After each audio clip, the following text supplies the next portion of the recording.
다시 한번 정리를 하게 되면은요, 우리 기독교인이 경험할 수 있는 가장 큰 신비가 하나님 면전입니다. 그 하나님 면전은 양극단으로 다가오는데, 우리가 어떤 그 초자연적인 신비라고 얘기할 수 있는 이런 상태에서 다가오는 그와 같은 하나님의 이제 신비가 있습니다. 하나님 체험이 여기에 있어요. 여기는 엑스타시도 들어있고, 정말 이 세상의 어떤 것들을 초월하는 것 같은 어떤 이제 그런 부분들도 이제 들어 있습니다. 그런데요, 제가 이제 유사신비 이제 이런 표현을 제가 이렇게 썼는데, 이 마귀가 주는 이런 초월적인 체험들이 있습니다.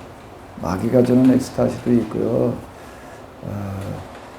그럼 마귀가 주는 것들은 어떤 특징을 띠느냐라고 한다라고 하게 되면, 비세속적인, 세속과 무관한 어떤 이런 것들을, 이런 성격을 띠게 한다라고 하는 겁니다. 그게 이제 그 영적인 그 상태에서도요, 좀 차이가 납니다. 차이가 나는데, 요거는 참 미묘한 차이가 돼가지고서요, 그 구분이라고 하는 거가, 이건 정말 쉽지 않아요. 그러니까 이게 꼼수가 되는 거예요. 우리가 그 뭐 미술품에서도 그렇고, 또는 도자기 뭐 기타 등등에서 우리가 이제 이게 모조품들을 보게 되는데, 모조품과 진품을 구별한다라고 하는 건 그건 대단히 어렵습니다. 근데 항상 뭐가 더 진짜 같아 보이죠? 뭐가 더 진짜 같아 보이죠? 모조품이 더 진짜 같아 보여요. 여기에 이 흔히 우리가 얘기하는 영적인 체험이라고 하는 거에서도 이런 게 이제 들어 있습니다. 근데 자, 제가 이제 진정한 체험, 진정한 신비 이런 이제 표현을 쓰는데, 좀 다시 띄워놓고 이렇게 한번 해볼까요?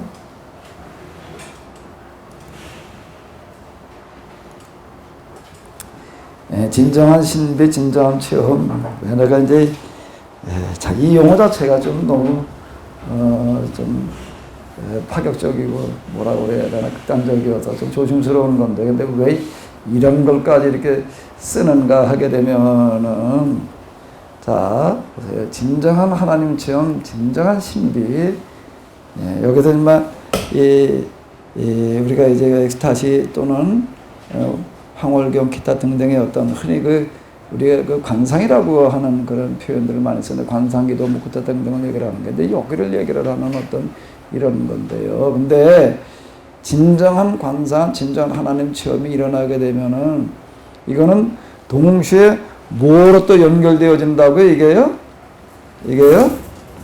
이쪽이라고 하는 겁니다. 여기로 다 이어져야 돼요, 이게요. 예. 근데 이게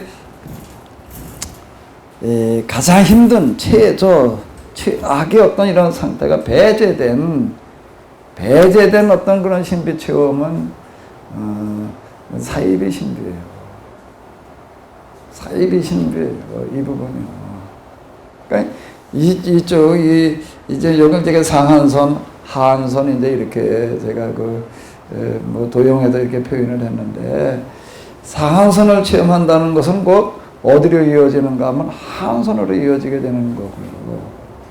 둘이 하나예요. 이게 나뉘어져서 전개되어질 수 있는 게 아니다라고 하는 거고요. 우리가 이제 고난주간을 앞두고 있는데, 예수님의 십자가의 고난은 십자가형이라고 하는 그 자체의 고난을 말하는 게 아니에요. 그걸 얘기를 한다고 그러거든요. 예수님 말 그대로 십자가에서 죽어간 사람이 얼마나 많은데, 뭐 이런저런 명목으로다가요. 십자가의 죽으심의 그 고통이 중요한 게 아니라, 우리가 지금 이 고난주간 사순절을 통해서 정말 우리가 묵상해야 될 어떤 이런 것들은 십자가형이라고 하는 그 자체의 고통이 아니고요. 예수님의 그 십자가에 죽으신 십자가의 고난이라고 하는 것은 인류의 역사 이래로 인간에게만이 아닌 파괴되어진 자연환경의 기타 등등의 그 모든 이런 파괴라고 하는 망가진 것이라고 하는 최악이라고 하는 어떤 이 자연을 비롯한 인간이 당할 수 있는 그 모든 고통에 집약되어진 거를 경험을 하시는 거예요. 그래서 그게 엘리엘리를 아마 사막 땅이라고 하는 그 부르짖음은 그거 부르짖음이잖아요. 그게 이 고통을 얘기를 하는 거죠. 십자가만의 고통으로 얘기를 한다라고 하게 되면은 그 의미가 이제 상실되어져 버리고 맙니다. 그러니까 이 고통, 예수님께서는 이 고통을 짊어지시고 이거에 대한 해결의 길을 여시는 거예요. 여기서 구원이라고 하는 얘기는 단순하게 영적인 구원, 영혼의 구원만을 얘기하고 들어갈 것이 아니라 지금 이게 회복되어지는 것을 얘기를 하는 건데요. 그런데 이제 오늘 우리가 영성 수련을 한다라고 하는 것은 뭘 어떻게 한다는 건가라고 하는 것들을 이제 우리가 이걸 가지고 이렇게 한번 이제 생각을 해보자고요. 영성 수련의 전 코스는 이거예요. 이렇게 능동적인 1단계, 제가 여기 도시부터 얘기한 거에서는 여기 이제 죄인의 단계, 세리의 단계를 넘어서는 어떤 이런 걸로 가는 거고, 그 다음엔 여기서 이제 어디로 가는 거죠? 탕자의 단계로 가는 거고요. 여기서 이제 뭐가 이루어지는가 하면 이쯤으로, 여기쯤으로 간다라고 하는 건 내가 이제 여기서 우리가 이렇게 부딪혀질 수 있는 것 가운데에서 행위로는 물론이고 마음, 생각에서 느껴질 수 있는 것들을 철저하게 회개하는 걸 통해 가지고 제가 이제 그걸 정화의 기도 뭐 이제 이런 식으로 다 표현을 하는데 이래 가지고 이제 여기쯤 가게 되면은 이제 배우는 단계로 들어가게 됩니다. 흔히 얘기하는 이제 관상의 초기가 이제 여기서 일어나는 어떤 이런 건데 관상이라는 거 관자가 이제 뵙는다는 그와 같은 이제 뜻이고 이제 영어로 컨템플레이션 이렇게 컨템플이라는 게 이거 콘이라고 하는 거게 집중. 그러니까 하나님에게만 집중되어지는 어떤 이제 그런 상태. 이제 자 이런 것들을 얘기를 하는 건데 거기쯤 가게 되면은 이제 이 배없는 단계로 접어든다라고 하는 것 그 단계쯤에서는 무엇가 배없는가 여기서 일로 내려가는 거를 내가 이제 스스로 내려가는 어떤 이런 것들을 얘기를 하는 건데 이게 전 코스입니다. 이렇게 가는 게 전 코스예요. 그런데 이런 전 코스를 통해 가지고 하나님을 이렇게 뭐 이렇게 한번 체험해보자. 사실 옛날 수도사들이 이제 이걸 하려고 그랬던 사람들인데, 그런데 수도사 역사에서요, 수도원 역사에서 이 사람들이 이걸 가는 겁니다. 그래도 극단적인 그런 고의 길을 가고 그러는데, 그래도 여기서 배없는 관상의 단계를 간 사람이 수도원 역사라고 하는 게 기독교 역사의 날수만큼 비슷하게 진행이 되어지는데, 여기에 관상에 도달한 사람이 매도 없다는 겁니다. 한 손가락 안에 꼽을까 말까 하다라고 하는 거예요. 그러니까 무슨 얘기인가 하게 되면 이거는 거의 불가능하다는 얘기가 되는 거예요. 이렇게 가는 거는요. 좋은 코스인데, 그러면 어떻게 해야 될 것인가? 어떻게 해야 될 것인가? 자, 우리가 이런 식으로 해가지고서 이 하나님 면전 여기를 체험시키는 어떤 이런 걸로다가 끌고 나가려고 한다라고 하게 되면은 현실성이 희박한 거고요. 자, 여기서 이 극단이고 또 그 다음에 어디라고요? 이 극단이 어디라고요? 여기니까 여기 지금 오늘 우리가 살아가는 사람들은 나름대로 다 뭘 겪는가 하면 고난이라고 하는 걸 누구나 가다가 겪습니다. 뭐 인생은 뭐 고해래나? 누구에게나 이건 다 있어요. 정도의 차이는 불구하고요. 다 어떻게 하고 사나 이러고 사는 거예요. 그러다가 어떻게 하다가 이제 완전 뚜껑 열리는 사람이 있어요. 근데 분열에 이르는 사람이라고 전신 분열, 발작을 하는 어떤 그런 상태. 이제 이건 뭐 정상적인 정신력 가지고서는 견디지 못하는 상태가 발작의 상태잖아요. 미치는 어떤 이제 발광하는 그런 상태가 이제 되는 건데, 그렇게까지 가지 않더라도 늘 이루고 살아가고 그러고 있다고요. 나름대로요. 그러니까 이거를, 자, 지금 어느 부분으로다가 연결되어 가지고 들어가게 되냐면, 누구나 가다가 살아가면서 힘들어하는 그 부분을 가지고 수련으로 끌고 들어가는 건데, 그 수련은 이제 우리가 창세기에서 얘기하고 있는 어떤 이런 것들과 같이 여자에게 또 남자에게 다 이제 고난을 선언하잖아요. 산고라든지 뭐 남편을 사모하면서 살리라. 내가 이제 먹고 살기 위해서 이마에서 땀을 흘려야 되리라. 땅은 돌리도 온건 귤 내리라. 뭐 이제 어떤 이런 것들이 이제 고난을 선언하는 어떤 이제 그런 이야기가 되는 건데, 현재 우리가 당면해 있는 나름대로의 고난이라고 하는 건 다 있습니다. 사람마다 다 달라요.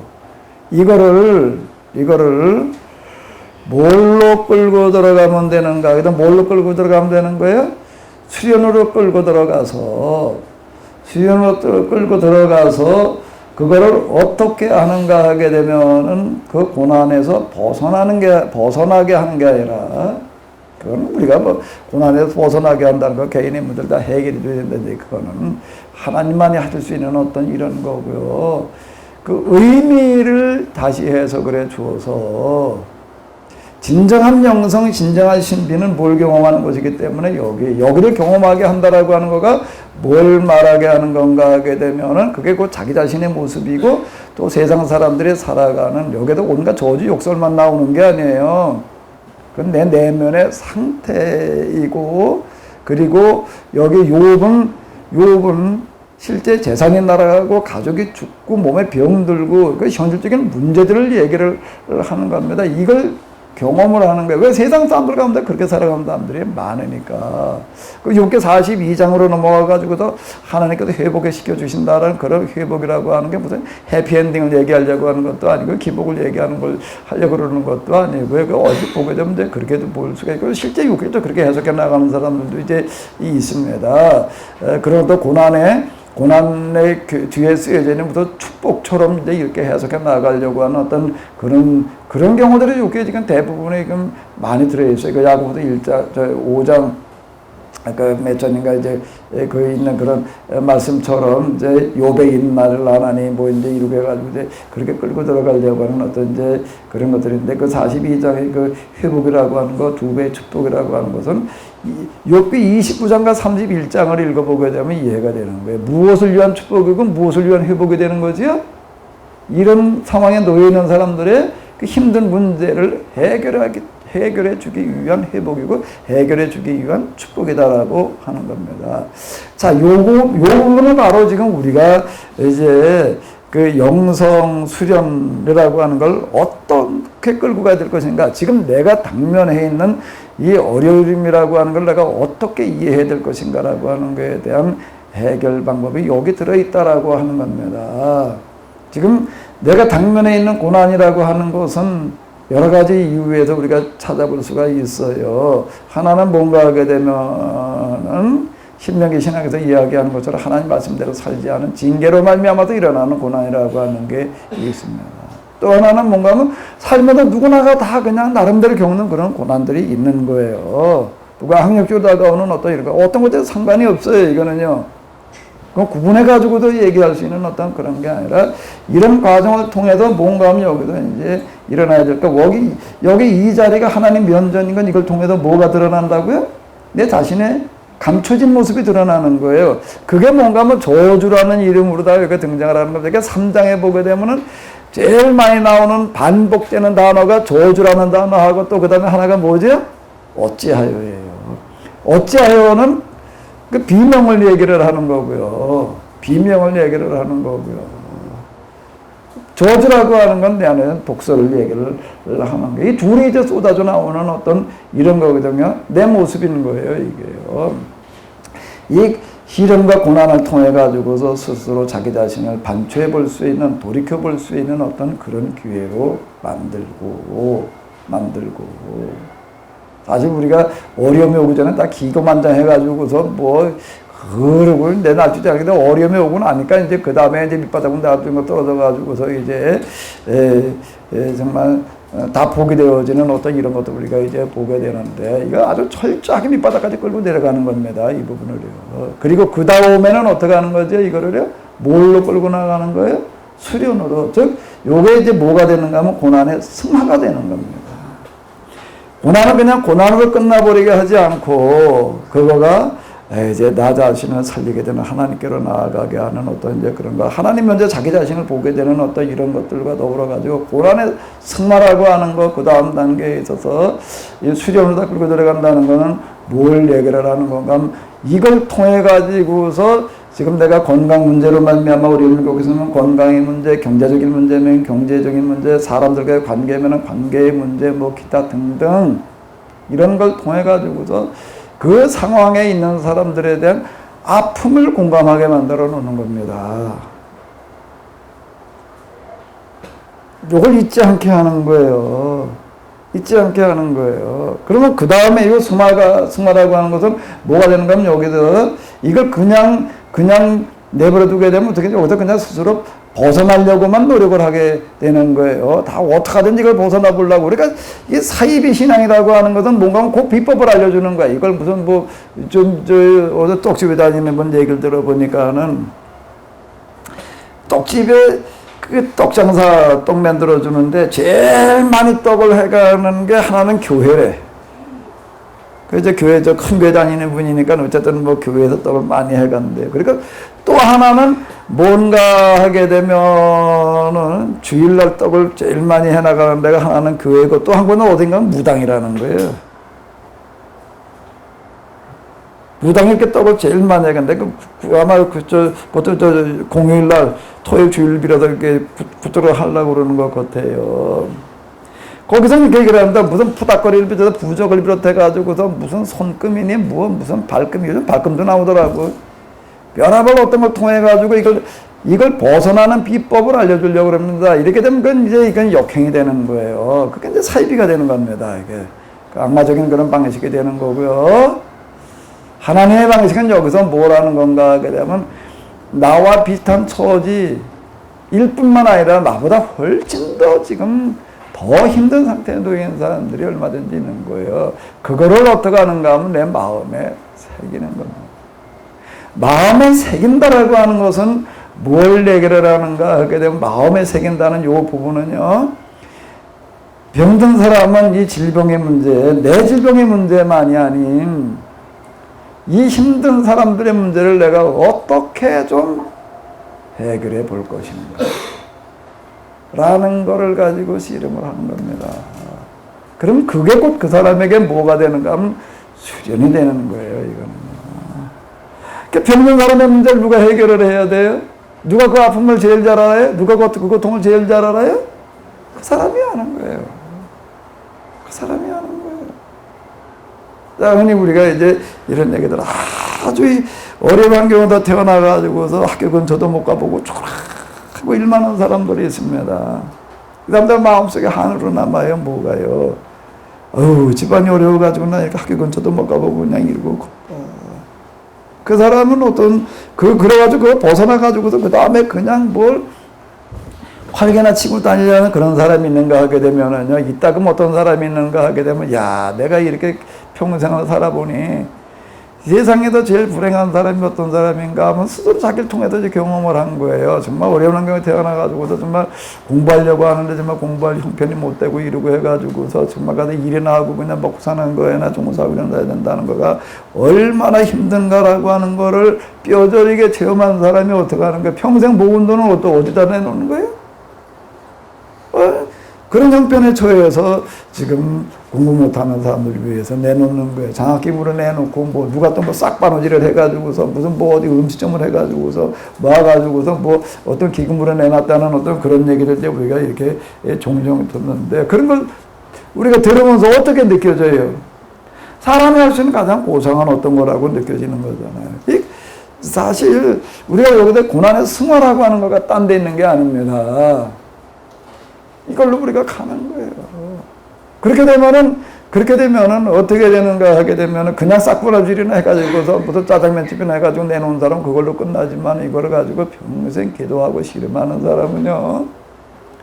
평생 기도하고 씨름하는 사람은 그 열매가 그 정도로 끝나지 않고 그 사람을 통해서 뭐가 될 수가 있는가 하면 실제로 그 문제가 근본적으로 해결할 수 있는 길이 열려질 수 있다라고 하는 겁니다. 자학기금이나 무슨 기금이나 좀 내는 걸로 끝나지 않고요. 자, 그러니까 이런 얘기가 되는 거예요. 지금 내가 겪고 있는 힘든 상황이라고 하는 것 자체를 절대로 이건 우연이 아니라는 겁니다. 그러니까 하나님께서 주시는 환경에 바꿔 얘기를 하면 하나님께서 나를 교육시키는 교육 프로그램이다라고 하는 겁니다. 커리큘럼이에요. 그거를 내가 잘 이수를 해야 돼요. 낙제 점수 받지 말고요. 낙제 점수 받지 말고요. 아멘? 이거 투덜거리지 말고 어떻게 하든지 그냥 나나 이걸 벗어나 보려고 그러지 말고 이거를 바른 방향으로다가 순행을 해야 되는 거예요. 역행하지 말고요. 역행하지 말고 고난을 승화를 시켜야 된다라고 하는 겁니다. 자, 요 부분이 이게 이제 우리가 그 영성 또는 영성 문화, 이제 우리가 성경에 들어있는 어떤 이런 것들 이제 성경 해석해 나가야 될 장르 가운데 하나 이제 우리가 무슨 묵시 문화, 뭐 지혜 문화, 예언 문화 이제 이런 어떤 걸로 하나 더 이제 영성 문학이라고 하는 걸 추가한다라고 하게 되면은 그 영성 문학이라고 하는 어떤 이런 거 영성적인 이런 시각은 지금 욥기나 이제 좀 이따 우리가 다루게 될 잠언 뭐 전도서 이런 것들만이 아니라 성경 전반을 해석해 나갈 수 있는 그런 기본 중에 기본이 된다라고 하는 겁니다. 그럼 제가 이제 여기서도 이렇게 얘기를 하는 어떤 이런 진정한 신비, 진정한 체험에서는 결국 어디에 도달한다는 거예요? 바로 여기라는 거예요. 왜요? 왜? 이게 고난이 승화되어지는 걸 얘기를 하는 겁니다. 이 사람들은 그런 상황에 있는 사람들에 대한 아픔을, 고통을 마음에 담고 있는 거예요. 그 사람이 되는 겁니다. 그러니까 결국에 가서는 이게 돼 있는 사람이 진짜 영성가인 거예요. 이게 돼 있는 거예요. 한번 우리가 생각을 해봐봐요. 뭐가 진짜 영성이겠어요? 이 세속적인 것보다 다 초월한 사람인가? 예? 그래가지고 세상에 뭐가 어떻게 되도록 하든지 그냥 아무런 마음의 풍파가 없는 사람일까? 예? 그런 사람일까? 진짜 영성이라고 하는 게 그런 거겠어요? 진짜 영성이 그런 걸까? 세상에도 우리가 도달해야 될 최고의 어떤 그런 가치가 겨우 그런 거겠어요? 세속적인 어떤 그런 염려, 근심, 걱정, 흔히 불교대 얘기하는 인연이라고 하는 것보다 다 끊어버리는 건가? 그게 진정한 가치일까요? 아니면 이 세상에서 제일 힘든 상황에 있는 사람들의 그 고통을 자기 온 몸으로 지금 살아가고 있는 사람일까요? 성경에서는 이 사람들 다루고 있습니다. 근데 구약의 예언자들이야말로 어떤 사람들이 진정한 이런 영성가들이었다라고 하는 겁니다. 여기 이제 제가 믿고 좀 찾아 나왔던 것들이 이제 좀 이런 거가 되겠는데, 어쨌든 우리가 당면에 있는 당면한 그런 문제들을 우리가 이렇게 받아들이게 끌고 나가게 되면 하나님께서 이걸 통해서 더 좋은 것으로 주신다, 더 좋은 길로 인도해 주신다는 이야기가 이 이야기가 되는 거예요. 기복적으로 해석을 하게 되면 그냥 덮어놓고 그냥 뭐 더 일이나 그냥 잘 되게 해준다 그런 얘기가 아니에요. 그거는 무당들이 하는 얘기가 되는 거고요. 사주팔자 보는 사람들이 하는 얘기가 되는 거고요. 하나님께서는 이런 과정을 통해 가지고 그 사람을 통해서 더 좋은 것으로 주신다는 그런 얘기는 그 사람의 문제뿐만 아니라 그 사람을 통해서 그런 비슷한 유형의 문제를 가지고 있는 사람들의 문제를 해결하는 사람이 되게 하시겠다. 아멘? 그게 무슨 얘기인가 하면 너와 내 후손을 통해서 세상 모든 민족이 복을 받게 하리라라는 그런 이야기가 되는 거고요. 우리는 그 소망 중에, 고난 중에도 소망을 우리가 가질 수 있는 근거는 여기에 있는 거예요. 고난 중에도 우리 기뻐할 이유가 여기에 있는 겁니다. 이걸 통해서 지금 뭐가 이루어질 수 있기 때문에요? 하나님의 뜻이 이루어질 수 있기 때문에 이건 누구에게나 다 겪는 거예요. 근데 이거를 어떻게 받아들일 거냐, 어떻게 처리할 거냐라고 하는 게 중요하다라고 하는 겁니다. 자, 그러면 이제 우리가 또 본문으로다가 이제 이렇게 좀 들어가 보겠는데, 이제 3장은 우리가 금방 본 것처럼 욥이 이제 이 밑바닥에 내가 뒹굴러져 가지고서 이제 비명이 쏟아져 나오는데, 그 비명이 여기 이제 반복되는 단어가 뭐라고요? 고난, 그리고 또 뭐요? 어찌하여다라고 하는 겁니다. 이제 4장으로 넘어가게 되면 이제 친구들과의 이제 대화가 나오게 되는데요. 이제 그 친구들이 이제 어떤 사람들인가 하게 되면 이제 세 친구가 이제 신방을 옵니다. 자, 한번 읽어 보시기 바랍니다.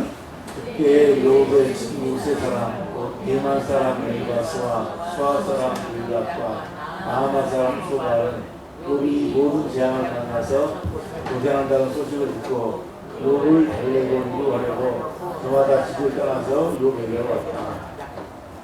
이 70인역이라고 하는 성경이 있는데요. 그러니까 이제 히브리어 성경을 헬라어로 번역해 놓은 어떤 이런 건데, 사실 이스라엘 사람들이 주로 활용하던 성경, 그리고 신약 성경에 다루어지고 있는 성경은 히브리어 성경이 아닌 헬라어 성경이었습니다. 그걸 이제 주로 70인역, 70명이 번역을 했다 그래가지고 이제 주로 70인역 이렇게 이제 얘기를 하는데, 그 70인역에 보게 되면 이 구절에 그냥 여기만 기록되어져 있는 게 아니라 이 사람들 엘리바스 빌닷 소발이라고 하는 사람이 욥을 찾아오는데, 그들이 걸어온 거리가 얼마나 되냐면 1200리였대. 1200리면 키로로 얘기를 하면 뭐 480km 뭐 이쯤 거리 되는 거리를 걸어서 찾아왔다라고 이렇게 이제 얘기를 하는데요. 여기 이렇게 보게 되면 이제 첫 번째 사람이 누군가 하면 엘리바스인데, 엘리바스가 어디 사람이라고요? 대만 사람 엘리바스라고 이렇게 기록을 하고 있습니다. 그럼 엘리바스 어디에서 온 사람이야? 대만이라고 하는 데는 어딜까? 대만 오바댜라고 하는 책이 있는데, 그 에돔에 대해서 이제 이렇게 그 심판을 선언하는 그런 책이 되겠는데요. 이 구절을 한번 1장 8절을 오바댜서 1장 8절을 한번 화면을 보시면서 읽어보시게 되겠습니다. 그날이 오면 에돔 천지에 슬기로운 사람이 하나도 남아 있지 않을 것이다. 내가 에돔의 슬기로운 사람들에게 어리석음을 가득 채워놓은 것이기 때문이다. 여기 이제 여기가 지금 현대 성경인데, 현대 성경에서 여기 니은해 놓고 이제 좀 설명을 해 놓았습니다. 왜 에돔이라고 이렇게 얘기를 하는가 하면, 에돔이 어디라고요? 에돔은 현인들이 많기로 유명하여다. 이 대만이라고 하는 것은 에돔에 있는 땅을 얘기를 하는 겁니다. 그러니까 여기는 에돔 중에서도 대만, 그렇게 되면 제일 현자들이 많은 어떤 이제 이런 곳으로다가 이렇게 이제 알려져 있는 어떤 이런 곳이 이제 되겠는데요. 그러니까 이제 대만 사람이라고 하는 어떤 이런 것들, 이거는 여기 오고 있는 사람들은 다 이스라엘에 살고 있는 이스라엘 사람들이 아니다라고 하는 겁니다. 이방인이에요. 이방인이다라고 하는, 그 다음에 어디 사람이죠? 빌닷은 또 어디 사람이에요? 수아 사람 빌닷이래요. 수아라고 하는 건 어디가 도대체 수아냐라고 이렇게 얘기를 할 때, 이건 메소포타미아죠. 유브라데 중류, 유브라데 강, 티그리스 강 그 중류 지역의 지역이다라고 이제 이렇게 얘기들을 합니다. 자, 그 다음에 또 하나 어딘가 하면 소발이라는 사람인데, 이 사람은 또 어디 사람이에요? 나마 사람 소발. 나마라고 하는 데는 어디냐라고 할 때도 많이들 연구들을 하고 그러는데, 어디라고 이야기를 하는가 하게 되면 아라비아 북서쪽이다라고 이렇게 이야기를 해요. 그럼 이거는 이스라엘 사람들을 말하는 게 아니에요. 이방 사람들 얘기를 하는 거고, 그러면 욥기를 써내려가고 있는 사람은 이제 설정을 어떻게 하는가 하면, 욥에 대한 민담이라고 하는 것은 이제 전해져 내려오고 있었어요. 이야기가 이제 욥에 대한 이야기가 잘 알려진 게 있었는데, 그걸 기초로 해가지고서 이걸 써내려가는데, 욥이라고 하는 사람이 있을 때 뭐 사람들과 와서 이제 그 여러 가지 이제 뭐 갑론을박했다라고 하는 그런 정도의 이야기만 나오는데, 그는 이제 여기 이제 구체적으로 사람들 이제 등장을 시키는 거예요. 구체적으로 이제 사람들 등장을 시키는데, 대만 사람 엘리바스, 수아 사람 빌닷, 라마 사람 소발, 그래서 이건 뭘 얘기를 하는가 하게 되면, 그 그 당시 찾아낼 수 있는 세계 최고의 또 그러니까 가장 잘 알려진 지혜자들, 교사들, 자, 이런 사람들이다라고 하는 겁니다. 자, 여기 지금 이제 친구 이루고 있는데 그 친구라는 그 이야기 자체가 여기 이제 뭘 얘기를 하는 거면 세계에서 그 당시 이제 온 사람들 1200리나 걸어가지고 왔다. 이렇게 얘기를 하고 있는데, 그 이제 70인역에서 이제 그 부분 좀 더 강조하는 건데, 그러니까 세계 최고의 지성인, 세계 최고의 지혜자, 세계 최고의 교사. 자, 그 사람들의 이름이 뭐라고요? 엘리바스, 빌닷, 소발이다라고 하는 겁니다. 그리고 이제 또 이제 뭐 4장으로 넘어가기 시작하면 다시 이제 앞으로 2장으로 올 일이 없으니까요. 욥이 이제 병이 걸려가지고 잿더미에 앉아가지고 쓰레기더미에 앉아도 옹기 조각을 가지고 이제 자기 몸을 긁고 있으니까 욥의 아내가 이야기를 합니다. 뭐라고 얘기를 하는가 하게 되면 그러자 아내가 그에게 말했다. 자, 이거 세번역 성경으로 한번 읽어볼까요? 이래도 당신은 여전히 신실함을 지킬 겁니까? 차라리 하나님을 저주하고서 죽는 것이 낫겠습니다. 라고 이제 이렇게 얘기를 했다. 우리가 이렇게 요것만 가지고 놓고 본다라고 하게 되면은, 욥의 아내라는 사람이 그냥 하나님 욕하고 죽으라고 그랬다. 하나님도 저주하고 죽으라고 그랬다. 이래가지고 이제 아주 불신의 사람, 신앙이 없는 어떤 그런 사람이라고 생각이 되어지게 되는데, 이 부분에 대해서도 70인역 성경을 이렇게 보게 되면은 어떻게 이야기를 하고 있는가 하게 되면은요,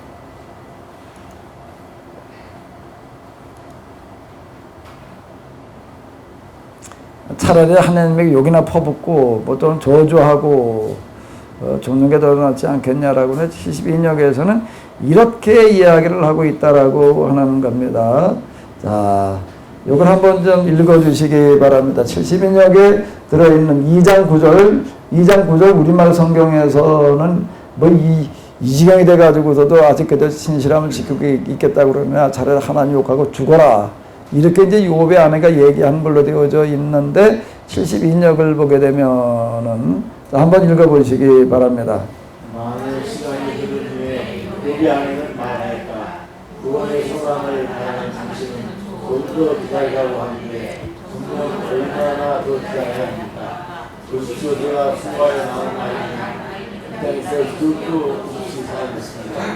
당신은 바깥에서 방을 지르시며 창으로 쏘셨습니다. 나는 이것저것 집집마의 이별을 찾아보았습니다.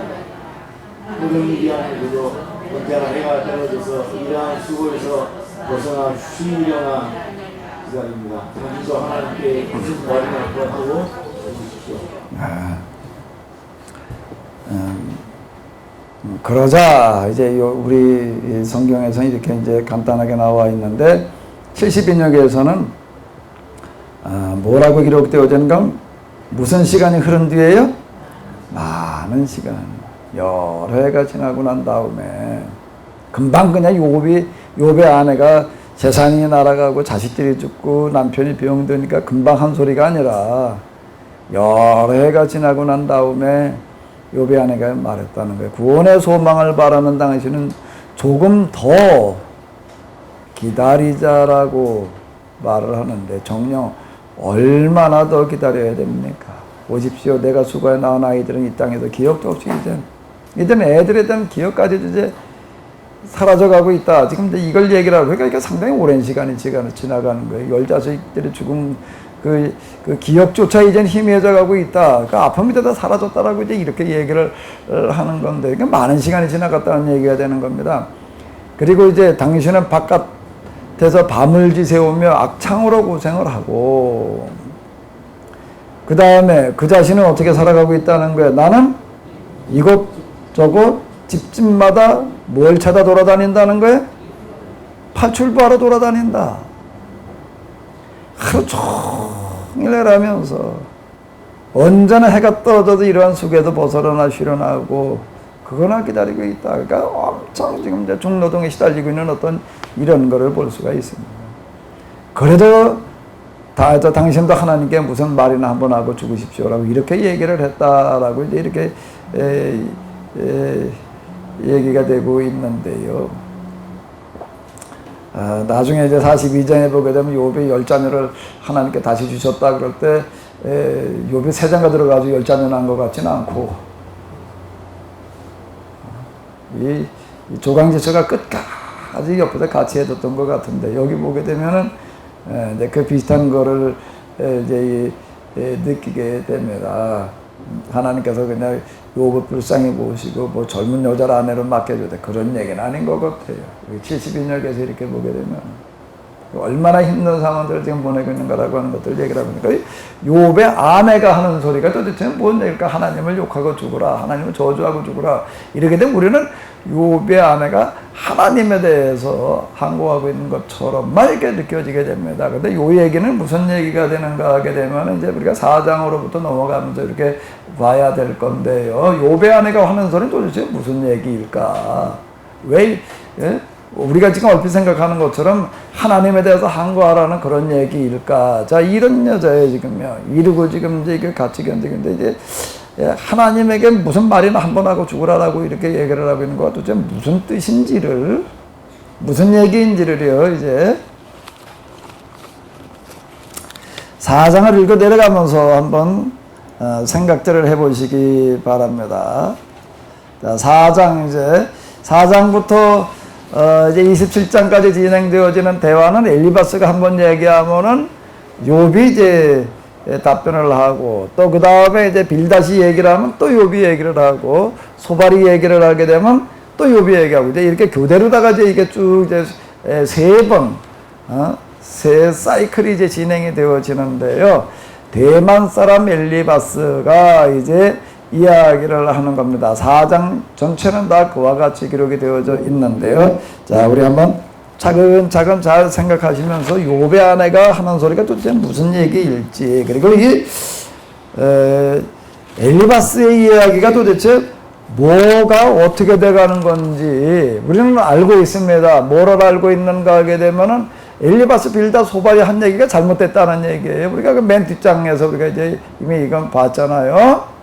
그럼 그것까지 우리가 다 알고 있어요. 욥의 친구들이 한 소리는 잘못된 소리예요. 하나님 보시기에 잘못된 소리였다라고 이렇게 얘기를 하고 있습니다. 그럼 뭐가 잘못된 것인지를 한번 좀 찾아보시기 바랍니다. 우리 같이 보시겠습니다.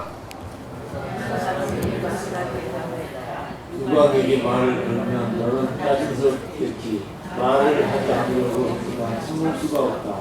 생각해 보아라. 너도 전에 많은 사람을 가르치기도 하고 힘없는 자리에 두 팔을 굳게 끌어주겠다. 떨어지는 그를 준비하여 일어나기도 하고 힘이 빠진 그들의 무릎을 굳게 끌어주겠다. 이제 이 일을 정작 내가 당하니까 너는 짜증스러워하고 이 정작 내게 닥치니까 마땅합니다. 하나님을 경외하는 것이 이게 드리고 온전한 길을 걷는 것이 이게 희망이 아니라 잘 생각해 보아라. 죄 없는 사람이 망한 일이 있거나 정직한 사람이 멸망한 일이 있거나 내가 본대로는 악을 하라 재난을 끊는 자는 그대로 거두리라. 모두 하나님의 입김에 쏠려가고 그의 흙집에 날려들어갈 것이다. 사나이의 정답을 주고 사나운 사자의 부르짖음도 그치는 날이 있다. 힘센 사자도 이빨이 부러진다. 사자를 물려서 모기를 잡지 못하는 어미를 따르던 새끼 사자들이 끓고 있겠습니다. 한 번은 조용한 가운데 어떤 소리가 들려오는데 너무도 조용하여 겨우 알아들었다. 그 소리가 악몽처럼 많이 들렸다. 두려움과 떨림이 나를 감수하여 뼈들이 막 흔들렸다. 어떤 영광이야 조심하니 온몸에 털이 번졌다. 영이 스스로 흘리겠으나 그것을 마음을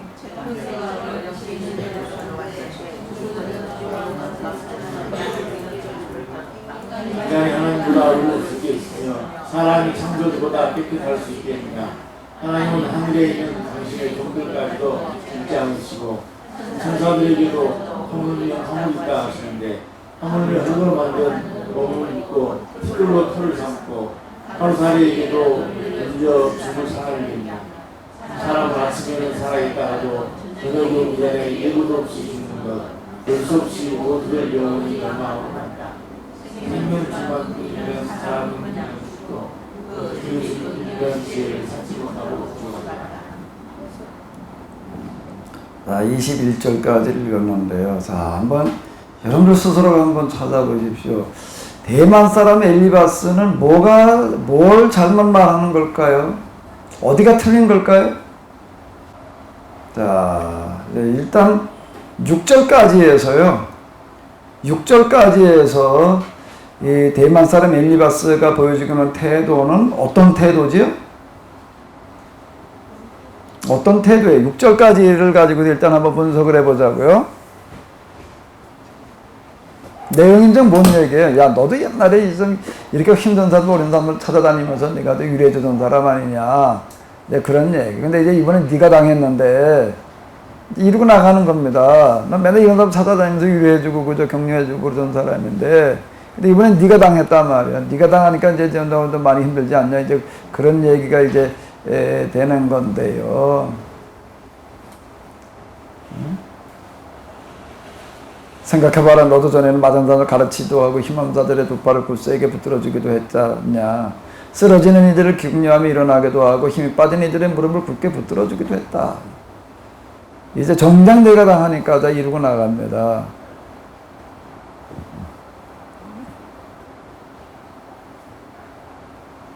그리고 잘 생각해 보래요. 뭐라고요? 죄 없는 사람이 망한 일이 있더냐. 정직한 사람이 멸망한 사람이 있더냐. 내가 본 대로 악은 가라. 뭘 뿌리에? 재난을, 악을 가라 재난을 뿌리는 자는 뭐 어떻게 하는 거예요? 그대로 걸리라. 자, 이러고 나갑니다. 뭐가 잘못된 걸까요? 엘리바스일까요? 뭐가 문제일까요?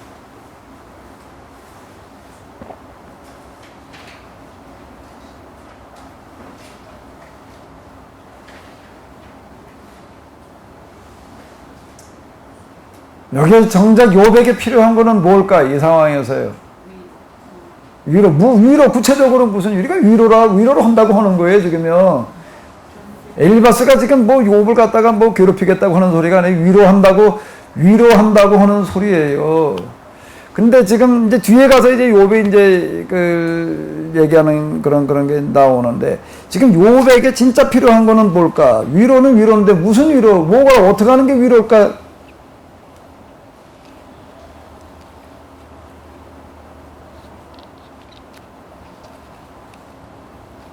자, 제가 이제 이 영성은 이성의 언어가 아니라 이성적인 조건이 아니라 감성의 언어, 감성적인 조건이다라고 이제 이렇게 이야기를 했습니다. 이성의 이해가 아닌 거예요, 이거는요. 뭐의 이해인 거예요?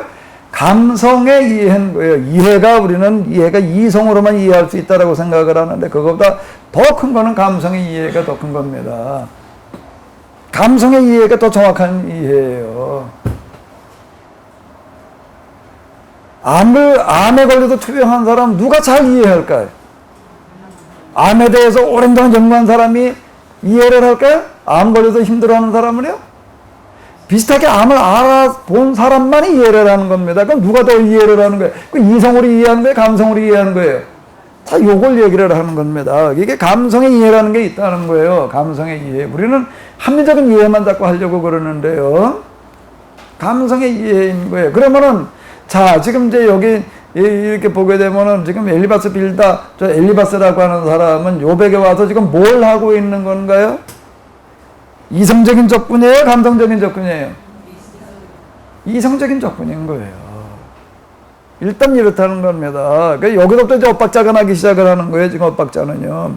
그럼 여기 만약에 이 엘리바스가 감성적인 접근을 한다면은 어떻게 해야 되는 걸까요? 어떻게 해야 되는 걸까요? 어떻게 되는 거죠? 뭐가 욥에게 진짜 위로가 되는 걸까요? 이성적으로 이해해주는 사람이요? 아닌 거예요. 뭘로 이해해주는 사람이요? 감성으로 이해해 준다는 건 어떻게 하는 거예요, 그러면요? 감성으로 이해해 준다는 건 어떻게 하는 걸 말하는 거죠? 어떻게 하는 게 감성으로 이해해 주는 거예요? 뭐라고? 어쩌고 저쩌고 말로 이건 다가올 수 있는 문제가 아닌 거예요. 감성으로 이해한다는 건 말을 늘어놓는 게 일단 아닌 거예요. 일단 감성으로 다가온다는 거는 뭐가 있어야 되는 거지요? 같은 공감. 이 공감이라는 게 뭐 공감의 시대 뭐 이제 그런 것도 있는데 이 공감이라는 건 참 이게 중요한 겁니다. 그러니까 공감이라는 게 뭐예요? 여기서 공감해 준다는 게 뭘 말하는 거예요? 욥이 힘들어하고 있는 이것을 같이 어떻게 하는 거예요? 같이 어떻게 하는 거예요? 아파하는 겁니다. 진단해 주려고 그러는 게 아니고요. 진단해 주려고 그러는 게 아니고요. 진단해 주려고 하는 건 이성적인 조건인 거예요. 그냥 감성적인 조건은 나와도 같이 어떻게 하는 거예요? 아파하는 겁니다.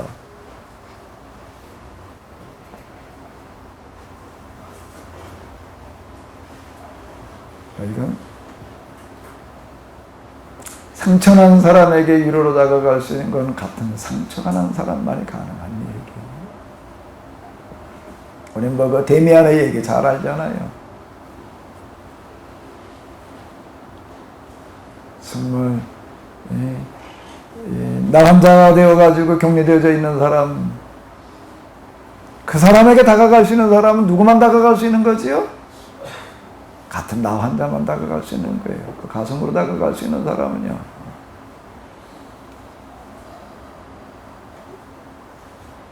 일단 뭐로부터 출발해야 되는가 하게 되면 감성으로 다가간다를 감성으로 이해한다는 거는 같이 아파하는 걸로부터 가는 거고. 지금 이 사람들은 나름대로 욥을 위로하겠다고 위로를 하는데 욥은 지금 위로가 돼요, 안 돼요? 위로가 되는 게 아니에요. 상처난 데 와가지고도 약을 발라주는 게 아니라 뭘 발라줘요? 소금을 발라놔요. 처음에서 소금 뿌리는 걸 하는 거예요, 지금요. 상처난 데다가 소금 뿌려봐봐요.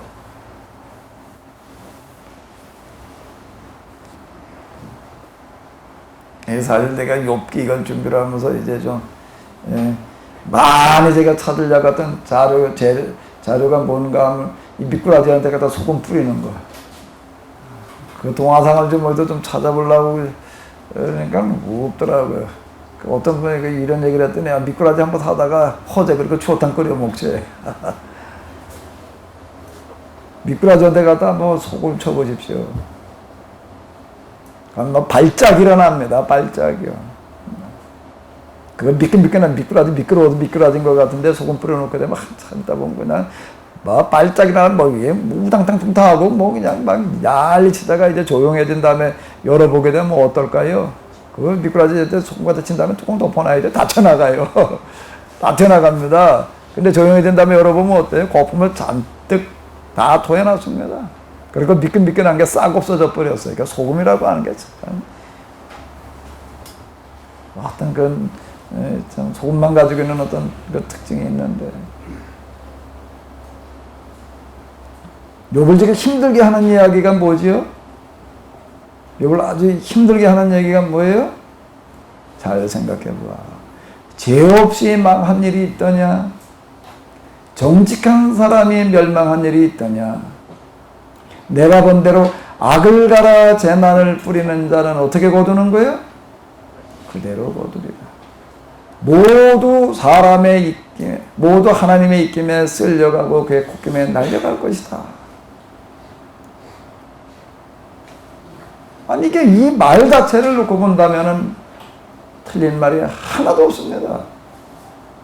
사실 우리가 욥기를 읽어 내려가면서요, 욥의 친구들이 말하는 것들이 어떤 말인지, 뭐가 잘못된 것인지가 보이게 되면은 다 본 거예요. 사실 저도 욥기를 가지고 이렇게 시험하면서 욥의 친구들이 무슨 말을 잘못하고 있는지 아무리 해도 안 보이는 거예요, 이게.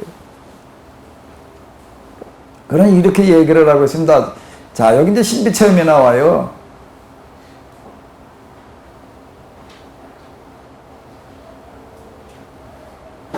자, 이제 대만 사람 엘리바스의 신비체험입니다. 이게 한번 읽어보세요. 한번 읽어보시기 바랍니다.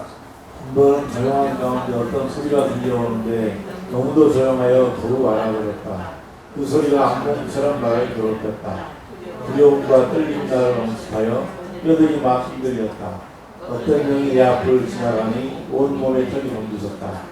영혼이 몸져 서기는 했으나 그 모습은 알아볼 수 없고 형체가 어린 붓이 눈에 들어왔는데 죽은 듯 조용한 가운데서 나는 이런 소리를 들었다. 뭔 소리를 들었죠? 여기 신비체험이에요. 신비체험. 그러니까 유사 신비체험이 일어나는 겁니다. 지금 뭐라고요? 그래서 여기 그래서 깨달음에 이르는 거예요.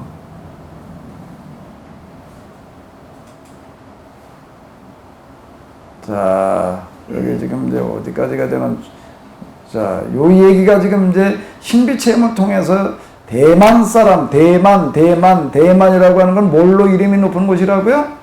지혜로 소문난 곳이고, 지혜 중심고장이에요. 자, 한번 읽어보시기 바랍니다. 인간이 하나님보다 의로울 수 있겠으며 사람이 창조주보다 깨끗할 수 있겠느냐. 하나님은 하늘에 있는 당시의 종들까지도 믿지 않으시고 천사들에게마저도 흙이 있다고 하시는데 하물며 흙으로 만든 몸을 입고 흙으로 털을 삼고 하루살이에게도 밀려 죽을 사람이 있냐. 사람 아침에는 살아있다가도 저녁에 오는 저녁 외로울 수 있는 것. 볼 수 없이 모두를 영원히 망하고 한다.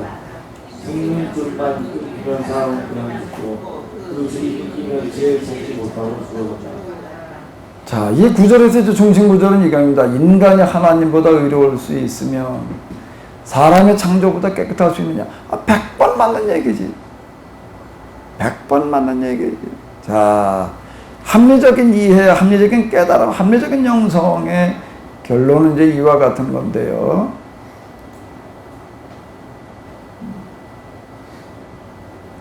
자, 세속 지혜, 세속 지혜, 세속적인 깨달음. 자, 여기 단계를 얘기를 하는 거예요.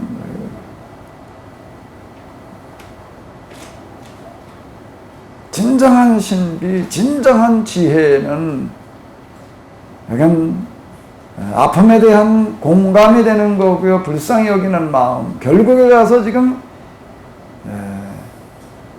이 지혜문학이라고 얘기를 할 때에는 어떤 깨달음을 지혜문학에서 추구하는가 하면 이걸 추구하는 겁니다. 근데 영성문학으로 들어갔을 때 지혜문학에서 얘기하는 지혜와 영성문학에서 얘기하는 지혜는 다른데 영성문학에서 얘기하는 지혜는 뭐가 지혜라고요? 불쌍히 여기는 마음이 지혜는 거예요. 불쌍히 여기는 마음에 그게 진짜 지혜는 거예요. 그 부분이요. 자, 지금 여기서 우리가 이제 이런 것들을 보는 거예요. 인간이 하나님보다 의로울 수 있으며 사람의 창조보다 깨끗할 수 있느냐. 이제 신비 체험에서 얻어지는 어떤 그런 거예요. 이거에 아주 그러니까 이 사람들의 지혜의 교사, 그 당시 최고의 지성인 이렇게 얘기를 할 수가 있는 건데요. 자, 그러니까 욥기가 설정하고 있는, 욥기 저자가 설정하고 있는 무대는 굉장히 넓습니다. 욥이라고 하는 사람도 우수 사람이에요. 우수가 어디냐? 그것도 이스라엘이 아니에요. 일단 해외 지역인 거, 뭐 하란으로 보기도 하고, 저 메소포타미아 어디로 보기도 하고, 뭐 이제 그럽니다. 아주 범세계적인 무대를 펼쳐나가고 있는 거예요. 여기 이제 그리고 이제 그를 찾아오고 있는 사람들도 어떤 거예요? 다 세계적인 지성인들이다라고 하는 겁니다. 이래가지고 끌고 나가고 있다라고 하는 건데요. 자, 그러면서 그가 하는 얘기는 뭔가 하게 되면은 잘 생각해봐라. 지 없이 망한 일이 있더냐? 정직한 사람이 멸망한 일이 있더냐? 내가 본 대로 악을 갈아 재난을 뿌리는 자는 그대로 거두더라. 그러니까 뭘 어떻게 하라는 거예요? 진단을 해주고 처방을 내려줍니다. 뭐 어떻게 하라는 거죠? 어떻게 하라는 거예요? 네가 지금 이렇게 어려움에 온 건 뭐 때문에 왔다는 거예요? 죄 때문에 왔다는 거예요. 죄 때문에 왔다는 거예요. 그 결론이 되는 겁니다. 여기서는요. 자, 인간이 하나님보다 의로울 수 있겠으며 사람이 창조보다 깨끗할 수 있겠느냐. 네가 기도 다른 사람들보다 좀 그냥 악을 밥 먹듯이 행하는 사람들보다는 좀 낫다라고 얘기를 할 수 있겠지만은 어떻게 우리가 하나님 앞에서 죄 없다 할 수가 있겠느냐. 어떻게 우리가 하나님 앞에서 깨끗하다고 할 수가 있겠느냐. 자, 이렇게 얘기를 하면.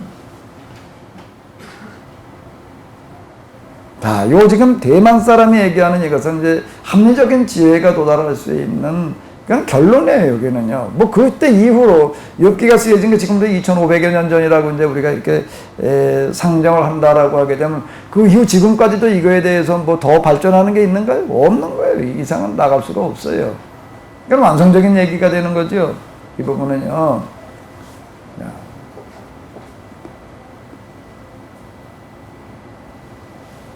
더 이상 우리는 뭐 얘기할 수가 없는 겁니다. 악을 가라 재난을 부린 자는 그대로 거두더라. 자, 그 이상은 없는 거야. 그러니까 지금 네가 여기서 당면한 거니까 죄 때문에 그런 거다. 진단이고, 그 다음에 이제 처방은 뭐예요? 그러니까 뭘 해야 된다는 거예요? 뭘 해야 된다는 거죠? 죄를 어떻게 하라는 거예요? 내가 이 모양이 된 건 뭐 때문이로구나? 죄 때문이라고 어떻게 된다는 거예요? 인정해야 된다는 거예요. 인정하고 그 다음에 어떻게 된다는 거예요? 돌이켜라라고. 제가 이렇게 이제, 여기는 아주 그런 얘기가 없는데 뒤로 넘어가면 아주 이제 직설적으로 그런 얘기들이 이제 나옵니다. 이제 그 얘기가 이제 되는 거예요. 자. 그리고 이거는, 이제 지난주에 제가 욥기를 쓰게 된 배경, 동기, 기록 목적 그 같은 등을 이제 얘기를 그때 이렇게 다 가지고 이렇게 했는데, 그러니까 이 당시뿐만 아니라 그 이후에도 계속 지속되어지는 지혜문학의 결론인 거예요. 그 당시 그 모든 신앙에 따라 이렇게 가르쳤어요. 뭐예요? 우리가 지금 어려움을 당하는 건 뭐 때문이다? 죄 때문이다. 그리고 이거 회개하고 돌이켜라. 그러면 하나님께서 회복시켜 주시리라. 자, 이제 이 얘기가 되는 겁니다. 내 시작은 어떻게 했으나 미약하나 나중은 뭐 어떻게 하리라. 창대. 그걸 지잡된 구절이 바로 이런 거가 되는 거예요. 이런 얘기가 되는 겁니다. 그러니까 뭐 100번 맞는 얘기. 이거에 대해서 우리가 뭐가 잘못됐다라고 얘기를 할 수가 있나? 뭐가 잘못됐다고 얘기를 할 수가 있나? 이거 참 어려운 얘기가 되는 겁니다. 지혜문학 차원에서는 그 답이 안 나오는 얘기가 되는 거예요. 그러니까 지혜문학으로 이걸 해석을 하들면 한계에 부딪히게 됩니다. 대답이 참 궁해요, 여기서. 뭘 어떻게 얘기를 하려고 하더라도 어려운 얘기가 되는 거예요. 자, 그런데 이걸 가지고서요, 여기 이런 걸 가지고서 이제 욥의 아내가 한 이야기를 한번 이제 해석을 해봐요. 욥의 아내가 뭐라고 얘기를 하죠? 계획성에 의하면 하나님을 향해서 어떻게 하라는 거예요? 욕하고 죽으래. 또 저주하고 죽으래요. 그 욥의 아내가 한 얘기는 무슨 얘기예요? 욥하고 하나님을 욕하고 죽으라, 하나님을 저주하고 죽으라는 얘기가 무슨 얘기가 되는 거예요? 무슨 얘기? 하나님 욕하라는 얘기고 하나님 저주하라는 얘기지. 예? 그냥 그렇게만 생각했는데 이 배경 속에서 욥의 아내가 하는 얘기는 무슨 얘기일까요? 왜 하나님을 욕하라고 그러나? 왜 하나님을 저주하라고 그러나? 왜요?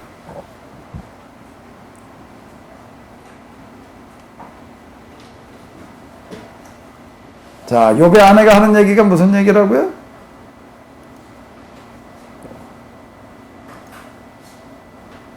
하나님에게 욕이나 퍼붓고 죽는 편이 낫지 않냐. 근데 이 아내는 어떤 아내인가? 이런 아내예요. 많은 시간이 흘렀어요. 이제 자기들이 낳았던 자식도 한꺼번에 떼 죽음 당한 자식들도 이제는 어떻게 하는 거예요? 이제 기억마저도 이제 심해져갈 많은 시간이 흘렀다는 얘기가 되는 건데, 걔도 그냥 남편 곁을 떠나지 않고 이렇게 보러 먹이는 거예요. 이제 이 집 저집 돌아다니면서 일절 해가면서 이러는 여자다라고 하는 겁니다. 근데 왜 이런 소리를 할까요? 왜 이런 소리를 할까요? 무슨 소리예요? 차라리 하나님에게 욕이나 퍼붓고 죽으라는 얘기가 무슨 얘기가 되겠어요? 이 얘기가요? 엘리바스가 얘기하는 것은 당시 그 시대의 설교예요. 그 교회 가르침이에요. 그 당시 그 랍비들의 가르침인데 그 가르침에 의하게 되면은 어떤 거예요? 욥이 어떤 거예요? 뭐 때문에 이렇게 어려움이 온 거예요? 죄 때문에. 근데 욥의 아내가 보니까 어때요? 욥의 아내는 욥도 욥이지만 욥의 아내는 욥과 같이 살았으니까 욥에 대해서 제일 잘 아는 사람은 욥의 아내예요. 욥의 아내라고요. 근데 욥의 아내가 보니까 욥은 어떤 사람이 왜 욥의 아내는 욥을 떠나지 않고 이러고 있을까?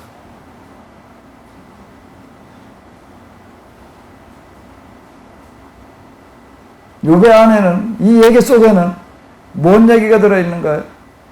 욥의 아내는 어떤 거죠? 남편이지만 욥을 진짜 존경하는 거예요. 인정하는 거예요. 뭐를요? 이 사람은 결백하다는 거예요. 잘못이 없다는 거예요. 무슨 결백, 무슨 잘못? 지금 당한 것과 같은 이런 징계를 받아야 될 그런 죄가 없다는 거예요. 그런 잘못이 없다는 거예요. 그런데 지금 이게 죄 때문에 이렇다라고 하나님께도 죄 때문에 이런 벌을 주셨다. 죄 때문에 하나님께 이런 벌을 주셨다라고 얘기를 지금 하니 그러면 그 하나님은 더 이상 믿을 수 있는 하나님이에요? 믿을 수 없는 하나님이에요? 만약에 진짜 하나님이 그렇다면은 이거 죄 때문에 이런 벌을 줬다라고. 아니, 뭘 얼마나 잘못해가지고. 근데 죄 때문에 우리 이렇게 만들어놨다? 내 남편 이렇게 만들어놨다? 욥의 아내는 반발하는 거예요. 뭐에 반발을 하는 거죠? 뭐에 반발을 하는 거예요? 하나님에 대한 반발일까요? 하나님 자체에 대한 반발일까요? 아니면 뭐에 대한 반발일까요? 하나님은 어떤 하나님이라고 말하는 이런 결과가 온 걸 보니까 죄 때문에 온 거라고 인광보 교리로 말하고 있는 그 설교, 그 가르침, 그 진단에 대한 반발이지요.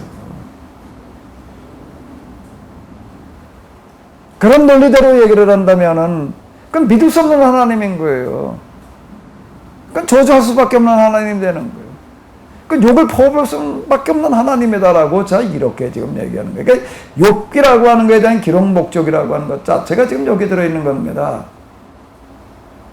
물론 의인의 고난의 문제를 다루려고 하는 것도 있지만은요, 그건 그냥 일반 지혜문학의 공통적인 어떤 그런 목표고요.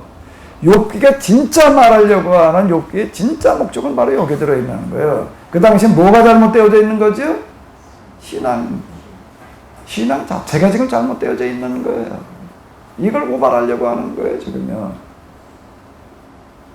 그 이야기가 어디 들어있는가? 욥의 아내 이야기 속에 들어있는 거예요. 네, 72역을 보게 되면 조금 더 이제 우리가 여기에 대해서 조금 더 자세하게 접근해 볼 수 있는 어떤 이제 그런 내용이 이렇게 되겠는데요. 그러니까 지금 이제 다시 4장 우리가 돌아와서 이렇게 본다라고 하게 되면은 지금 이제 첫 번째 설교자 엘리바스가 한 그런 얘기는 네가 지금 이 모양이 이렇게 된 걸 보니까 어떻다고요? 뭔가는 하나님 앞에 큰 죄를 지은 자라고 이렇게 얘기를 하는 거예요.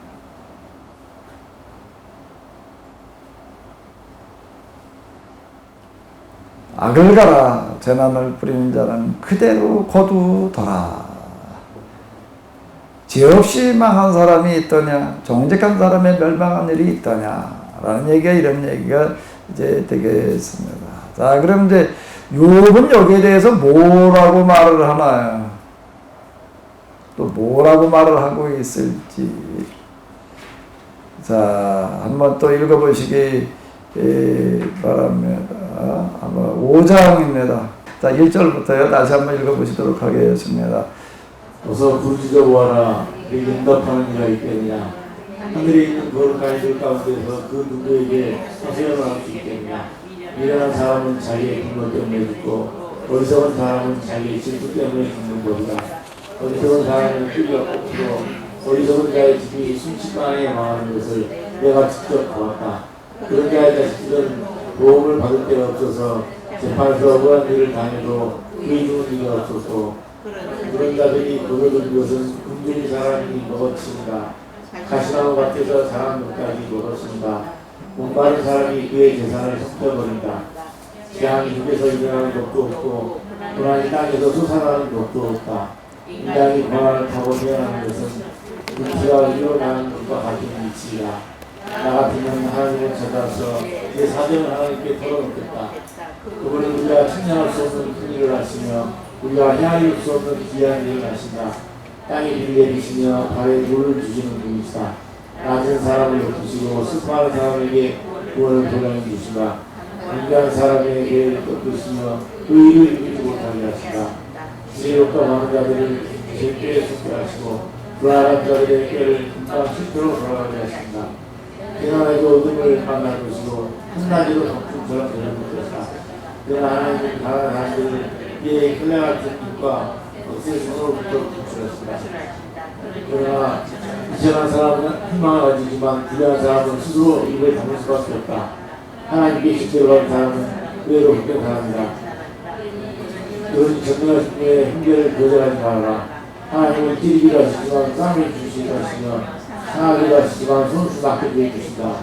그는 6가지 환란에서 너를 구원하여 주시며 7가지 환란에서도 재앙이 내게 미치지 않게 해주시며 기근 가운데서도 너를 지도주지 않게 전능히 구원으로 너를 칼에서 구해주실 것이다. 너는 hen으로 저주를 피할 수 있어 하늘이 다가와도 두려워하지 않을 것이다. 약탈과 분리 이건 두려움을 수 있고 들진 빛과 두려워하지 않을 것이다. 너는 들에 흩어진 돌과 계약을 맺으며 들진 빛과 나를 기시하게 될 것이다. 그래서 너는 집안이 불평할 것을 될 것이며 가축우리를 주로 잡힐 때마다 교수 없는 것을 될 것이다. 또 자손도 많이 일어나서 땅에 풀같이 망가진 일을 보게 될 것이다. 에라이는 시장이 타작마당으로 하듯이 너도 당수를 들다가 수행이나 이것은 우리가 지금까지 그런 것이니 틀림없는 사실이다.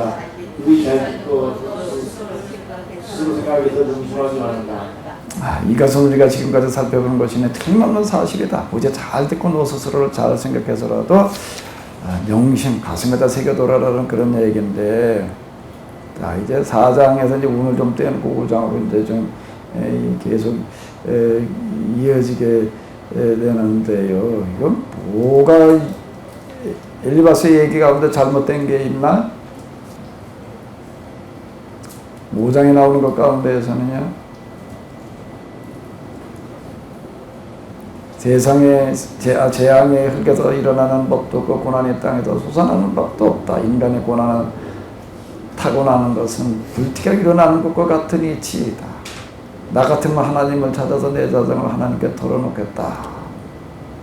그분은 우리가 청량할 수 없는 일을 큰 일을 하시며 우리가 헤아릴 수 없는 기이한 일을 하십니다. 땅에 비를 내리시며 밭에 물을 주시는 분이시다. 낮은 사람을 높이시고 슬퍼하는 사람을 하는 사람에게 구원을 보장해 주시며 간교한 사람의 계획을 꺾으시어 그 일을 이루지 못하게 하신다. 지혜롭다고 하는 자들을 죄꾀에 쏟게 하시고 교활한 자들의 꾀를 금방 실패로 돌아가게 하십니다. 대낮에도 어둠을 만날 것이고 한낮에도 밤중처럼 어둠을 것이다. 그러나 하나님은 가난한 사람들을 그들의 칼날과 같은 입과 억센 소나기로부터 구출해 주십니다. 뭐가 잘못됐지? 하나님은 어떻게 하기도 하시고 찌르기도 하시지만 싸매어 주시기도 하고 상하게도 하시지만 손수 낫게도 해주신다. 그는 6가지 환난에서도 너를 구원해 주시며 7가지 환난에서도 재앙이 믿지 않게 해주시며 기근 가운데서도 너를 굶어 죽지 않게 하시며 전쟁이 벌어져도 너를 칼에서 구해 주실 것이다. 너는 혀의 저주를 피할 수 있어 파멸이 다가와도 두려워하지 않고. 뭐가 잘못됐어요? 이 말씀에 아멘이 돼야 안 돼요? 별로 아멘이 안 되신가 보네. 아니 어떻게 이런 구절이 아멘이 안 되지? 뭐가 잘못되나 이렇게 말하면. 뭐가 잘못됐나? 여기는 욥기가 지적하고 있는 가장 큰 목적은 거짓 설교와 참 설교, 분기점을 제시해 주는 건데요. 엘리바스 빌닷의 이야기는 그 당시 횡행하고 있던 그런 아주 유명한 설교문들이에요. 너는 혀의 저주를 피할 수 있어 파멸에 다가와도 두려워하지 않을 것이다. 약탈과 굶주림증을 비웃어 넘길 수 있고 들짐승을 두려워하지도 않을 것이다. 너는 들에 흩어진 돌과도 계약을 맺으며 들짐승과도 평화롭게 지내게 될 것이다. 저 뭐가 잘못됐어요? 때가 되면 고식단이 타작마당으로 가듯이 너도 장수를 누리다가 수명에 닿으면 무덤으로 들어갈 것이다. 뭐가 잘못된 거지요? 뭐가 잘못되는 거지요? 이것은 우리가 지금까지 살펴본 것이네 틀림없는 사실이다. 우리 잘 듣고 너 스스로를 생각해서 더 명심해라. 이 논리가 무슨 논리예요? 자, 일단 정리를 해보자고요. 욥이 지금 고난이 온 건 뭐 때문이라고요? 죄 때문이에요. 그럼 이제 어떻게 해야 된다고요? 이걸 어떻게 해야 돼? 인정하고 그 다음에 어떻게 하라고요? 돌이키라. 그러면 하나님께서 어떻게 해주신다? 그럼 어떻게 해주신다? 어떻게 해주신다? 회복시켜 주신다. 이 논리가 되는 겁니다. 이건 뭐 우리가 뭐 늘 하는 얘기지. 늘 하는 얘기지. 이게 뭐가 잘못돼? 그런데 욥기는 이렇게 고발하고 있습니다. 거짓 설교라는 거예요. 거짓 선지자들의 말이라는 거예요. 왜 이게 거짓 설교가 되나? 왜 이게 거짓 선지자들의 떠드는 소리가 되나? 자, 이게 정말 만만하지 않습니다. 이런 문제들을 이거 뭐 어떻게 처리를 해야 될지요. 예. 그래서 제가 이제 세미나 10년인데요. 쭉 제가 다루면서 제가 느끼는 거는 뭔가 하면 우리가 씨름하고 있는 모든 문제들이 다 어디 들어있나? 욥기에 들어있다. 욥기가 이게 정말 최종 완결판이다라고 이렇게 얘기할 수가 있다라고 느껴질 만큼 욥기 정말 놀라운 책이다. 빅토르 위고가 뭐라고 욥기를 평가했다고요? 세상의 모든 책들이 다 없어지고 한 권만 남기라고 그러면 뭘 남기겠다? 욥기를 남기겠다고 그랬대.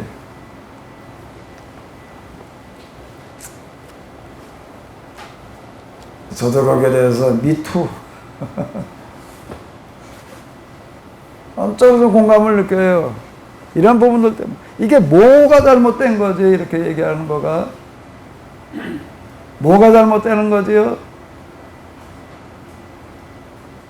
뭐가 잘못되는 거지요? 이렇게 얘기하는 거가 사실 오늘 우리 설교들 가운데 여기서 벗어나 있는 설교가 뭐가 있나? 인과응보 결국 그 앞부분이고 이제 그 뒷부분에서는 뭐가 잘못된 거죠? 앞에 너 죄 때문에 그렇게 됐다라고 얘기하는 그 부분은 잘못됐지. 뒤에 그러면 이제 회개하고 돌이키면 하는 게 회복시켜 줄 거다. 뭐가 잘못되는 거예요? 실제로 하나님이 회복시켜 주지 않는 경우가 이제 그건 이제 주지 않는다. 예. 사무인이 안 주지. 그건 이제 욥이 나중에 하는 얘기입니다. 그 세상에 그런 거 다 돌이킨다고 그렇게 회복 다 되더냐 이제 그 얘기예요. 안 되는 걸 그 실제로 그렇잖아요. 이렇게 회개한다고 다 회복되나? 이제 그러니까 잘못됐다라고 얘기할 수도 있고 또 하나 그 이전에 또 할 수 있는 얘기가 있습니다. 그 사람 보고 내가 직접 와가지고 한번 좀 언제 간증을 하라고 그러려고 그러는데 저 웬만하면 내가 좀 오라고 그러겠는데 어디 예천? 좀 멀어가지고 내가 오라고 그러기가 그래가지고 이제 내가 좀 간증을 하라고 그러고 싶은 사람이 하나가 있는데 어떤 목사님이 있는데 뭐라고 그래라 어렸을 때부터 아주 모태신앙으로 태어나가지고서 아버지가 얼마나 열심히 있는 신앙인이었는지 그냥 목사님을 교회 떠받들기를 그냥 아주 뭐 하나님처럼 떠받드는 걸 거기서 그렇게 하면 복 받는다 이래가지고 이제 그러고 걷는데 아무리 해도 복을 못 받는 거예요. 그렇게 교회를 이렇게 섬기면 뭐 어떻게 섬기면 복 받는 안 되는 거예요. 세상 사람들보다 그렇게 안 하는 사람보다 복 받는 사람이 더 많은 거예요. 이게 뭐가 문제인가? 이게 갈등이 돼가지고서 그거 가지고 갈등하다가 이 사람은 도대체 이게 왜 안 되나 말이야. 이래가지고 신학을 공부했다는 거예요, 그 사람은요. 뭐 사업하다가 실패해가지고서 뭐 이것도 아니고 뭐 얘기가 그러더라고요. 그 당시 벌써 이게 옛날 얘기다. 한 달에 한 5천, 1년에 한 5천여만 원씩 뭐 이렇게 벌고 그럴 때 그걸 포기하고 그냥 신학교 갔다. 그 신학교 가기 전에는 그러니까 아무리 해봐도 안 되니까 뭐 그래가지고 방황해가지고서 그냥 뭐 항상 그러다가 뭐 그 다음에 이제 다 집어치고 신학을 갔다. 신학을 가도 이제 그 다음에 목회를 이제 진짜 이제 목회를 하려고 간 건 아닌데 어떻게 하다 보니까 또 목회를 하게 돼가지고서 이제 목회를 시작해서 해보니까 자기도 안 되거든요. 그러니까 이게 고민인 거예요. 그래서 이 사람이 도달한 결론은 뭔가 하게 되면은 야 이젠 난 살 의미가 없다. 그래가지고 진짜 뭐 죽으려고 작정을 했었다. 뭐 그러던 사람이 있더라고요. 그 죽으려고 작정을 하는데 그렇게 해도 죽으려고 작정하는 사람도 진짜 있더라고요. 난 아주 그런 얘기는 내가 처음 들어봐서. 근데 이제 이 사람이 뭐라고 얘기를 하는가 하게 되면은 그러는 거예요. 정말 이제 난 더 이상 이제 내 살 의미가 없단 말이에요. 목회는 목회를 그만두는 것도 말할 것도 없고, 이제 살아야 될 이유가 있다. 이게 신앙에다 이렇게 생명도 거는 사람도 이제 있더라고요. 근데 이 사람 얘기가 이제 그다가 이제 재책을 읽고 나가지고서 다시 이제 자기가 살 의욕을 가졌다. 그건 뭔가 하면, 요때 내가 하나님과 그 신앙을 내가 잘못 이해를 하고 있었구나. 그래서 좀 뭐 열심히 뭐 아주 이제 목회 양봉을 하는 분이 있습니다. 제가 알고 있기에 저도 목회, 양봉 한 20여 년 했는데요. 우리나라 양봉이 1인자가 없대. 진짜 대단한 어떤 그런 그 아이디어 뭐 기타 등등 이게 이런 게 있더라고요. 내가 그 사람 보면서 나도 양봉 좀 어디 가도 속으로 나도 양봉 좀 알아 이렇게 생각을 했는데 이 사람 보고도 절대 어디 가도 안다 생각하지 말아야 되겠구나. 이거 걷는 놈이면 뛰는 놈이 있고 뛰는 놈이면 뭐가 있구나. 내가 이 사람 보고 내가 아주 혀를 내둘렀습니다. 내가 여기서 우리 몇 달 갔다 오는 주인인데요. 그 사람 얘기도 그거예요. 아무 해봐도 안 되더라는 거예요, 도대체. 뭐가 잘못이지요? 뭐가 잘못이죠, 그러니까? 근데 오늘 우리의 설교는 사실 다 이 논조에서 벗어나는 게 어디 있나요? 이 논조에서 벗어나는 게 어디 있죠? 나도 이런 설교 많이 해요. 옛날에도 그랬고. 뭐 지금도 또 이런 얘기 전혀 안 하는 거 아니에요. 지금도 합니다. 그런데 문제는 이제 했느냐 안 했느냐라고 하는 게 중요한 게 아니라 어떤 상황에서 어떻게 해야 되느냐라고 하는 걸 아는 게 중요한 건데요. 뭐가 잘못된 거예요, 이 부분이요. 근데 결론은 지금 욥기는 이걸 고발하는 거예요, 지금요. 이 설교를 고발하는 겁니다. 이건 사입의 설교래요, 이거는. 왜 사입인가? 뭐가 잘못됐나? 좀 쉬었다가요, 간식 좀 드시고, 좀 쉬시면서 간식 드시면서 좀 생각 좀 해보시기 바랍니다. 뭐가 잘못된 건지.